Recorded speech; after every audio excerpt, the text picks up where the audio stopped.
All right, who's first? We saw Coach Shanahan here. He said you kind of opened the gates to him return because he hadn't been here since, at least to watch practice, since he'd been fired.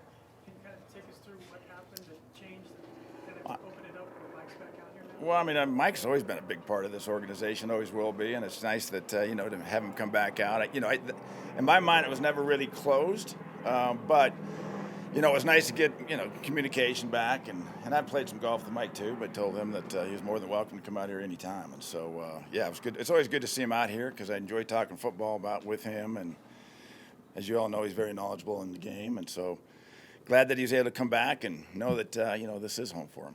What would you say his standing in the game is, given so many people on his offense right now? Well, I mean, I think that like you said, the amount of people that have become head coaches that have run the system, and really kind of started with Bill Walsh back there and when he was with the Niners. But then what they've really done is they've continued to advance the offense with the game today, and I think Mike's been a big part of that. Obviously, Kyle has been tremendous with that and taking it to the next level, and that's why we're thrilled to have Rich Scangrilla as our offensive coordinator because it's a system I played in and believe in and know that you can win with it. And it's much more advanced even now than when I played in it. So, but that goes to show you what an impact Mike has had on the game and as well as Kyle. Was there a lot of discussion with Mike about Rich before you hired him?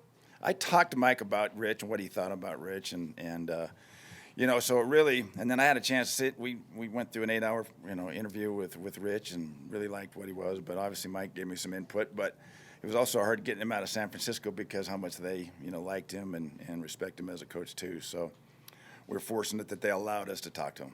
Camp race, where do you think the team stands? 1-1. So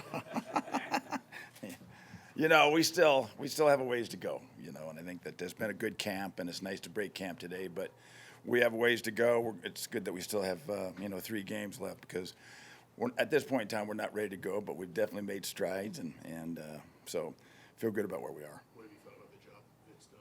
He's done a good job. Like I said, he's been everything that I thought he would be, and like his style, the way he goes about it, with no music and the focus that he's brought back to the practice field, and the tempo and the reps, and so I'm excited about where we are. But obviously, we still got to win football games. So, but feel good about where we are. What kind of progress Drew Lock has shown over the last month?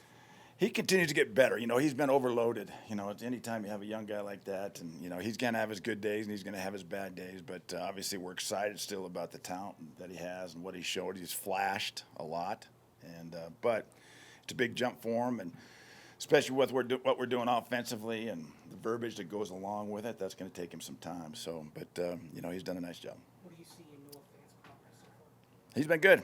Obviously he's what we thought he would be. I think the thing that we're real excited about is the fact that he's a better blocker, and he's physical, and he still can get better there, but very physical. He'll stick his nose in there, and very strong. So I think that he can be a guy that can be a Y, be a great downfield threat, but also be able to block and do a good job in the blocking game and in the run game too. So we're excited about Noah. Is the offensive line coming together as you envision with all the new pieces? They are. I think that, with Mike, with Munchak leading them, I think it is, as well as Chris Cooper, I think it's been good. It's been a good camp. I think, Ron's been in and out at right guard. But I think with Derek or with Bowles on the left side and Reisner over there, and then Montgomery's done a good job at right, and Juwan James done a good at right tackle. So I think we're better there. Obviously we got to continue to work, and we're a little bit thin there, but I think that they continue to work, and Mike's done a real nice job with them. Garrett's done a good job. They're working really well on the left side. Reisner's been good for Garrett as well as Mike has too. So. What's your all those competition committees this spring as you guys tried to figure out this pass interference? And now that we've had a couple of weeks over the preseason games, how do you think it's gone? Do you have any concerns about it? Where do you think that stands right now? Well, yeah. It's hard. I think we still have to, we're still going through it. Anytime you make rule changes like we've made, it's going to take some time for adjustment, and I think we're going to see some time with adjustment, getting used to the pass interference call. And what's clear and obvious, it's always what you write down and what is, different crews are going to evaluate it differently. And that's the hard thing, is trying to find when you have a rule change that's kind of in the air, it's kind of up in the air, and it's kind of a judgment call. It's always difficult to get consistency among the crews, and so we'll see how it goes. Obviously, there's been I've seen a couple that should have been overturned that didn't, but that's the case with other things that go to replay too. So I think we'll continue to get better with it, and then hopefully, we're trying to do is stay away from the play that happened in New Orleans with the Rams and try to prevent that. What's the best case scenario for the Denver Broncos at the quarterback position beyond this year? Is it Joe Flacco playing well enough that he earns the respect and confidence moving forward, or is that Drew Lock shows enough that he can take over next season? Where we stand, we're not really thinking too far in the future. With the last 2 years that we've had, we're really concentrating on what's going on now. And so I think that, we've got to have a good year this year. We've got to win football games this year and get it turned around. And we'll worry about the future as we go forward. But at this point in time, we're thinking about now. You've got a few of those 6 to 8 week injuries.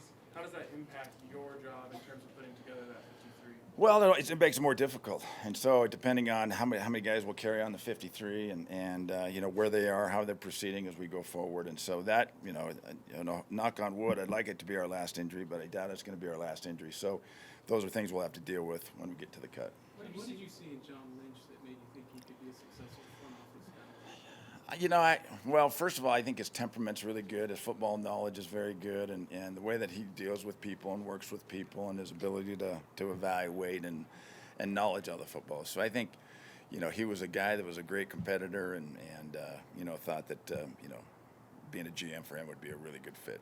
What do you see from Flacco? I apologized a couple of times to him, and I didn't know if I said, I hope you still like it, but because I don't like it after 2 losing years. So. What do you see from Flacco so far? And even specifically today, the offense bounced back after getting kind of handled yesterday. Yeah, we had a better day today.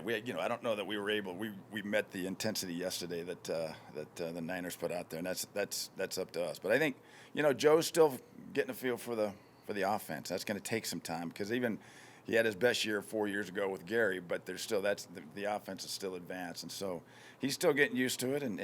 But he seems to be getting more comfortable with it. He'll get better as we get some more play time in these preseason games. He's been out there one series, and so I think he needs to get more game time, and they'll play more this week. John, how much are you watching guys on the 49ers and getting a chance to see this perspective if you want somebody from another team? A lot. If you need, A lot. As opposed to just film? Yeah, no, we look at it a lot. I mean, that's one of the advantages also of, having a team in here is looking at their guys and maybe their bubble guys and guys that they have that may not make their team that could help us. And so to see them up and close and personal like this is a big help. Time for a few more for John. Big study with 1, even 2 joint practices a year. Is that something you would? Yeah, I would, because I think it's great, and I think that we get better. We get good work. You get better concentration. You get better competition, and so, yeah, I would like to do it as many times as we can. And so, we tried to do it. Find another team this year couldn't do it, so we'll work on that. But if we could do it, 2 times next year, I'm all for it. So I'm glad to hear Vic would like to do 2. Chris John, Harris, Chris John, Harris. as you well know, when Mike came here in '95, he provided structure and he provided a presence as a coach. Do you see similarities with Vic Fangio now, providing structure from a coaching standpoint, more stability, etc.? Absolutely, and I think that comes from his experience and his background and where he's from, and I think that the discipline and the attention to detail is there, and I think that's the difference maker. Mike brought that, and Vic's the same way when it comes down to the defensive side and what he expects. And so yeah, there's a lot of similarities with Mike and Vic. And the other thing is they're both. Mike was great on the offensive side, and Vic's great on the defensive side, and so. That's mainly what I was looking for in a new head coach, and fortunately we found Vic. Last one, Ryan. Having watched Chris Harris practice the last month in this game, what is it about Vic's play calling that's going to put Chris into some good spots? Well, you have to be smart to play in the secondary, and I think it puts the pressure on the corners. There's not going to be as much pressure puts pressure on the safeties. There's not going to be as much pressure on our corners, as much man as we've played in the past, and so that they'll be facing the quarterback a little bit more. I mean, we've had more picks this. Tip balls that have been picked this camp than we have in a long time. And so I think Vic just gets them looking at the ball. And when they get a feel, when they're smart players like Chris, they get a real good feel for it, they'll be able to understand exactly what the defense is and play really well in it. Thank you very much, All right, John. all right, thanks. John.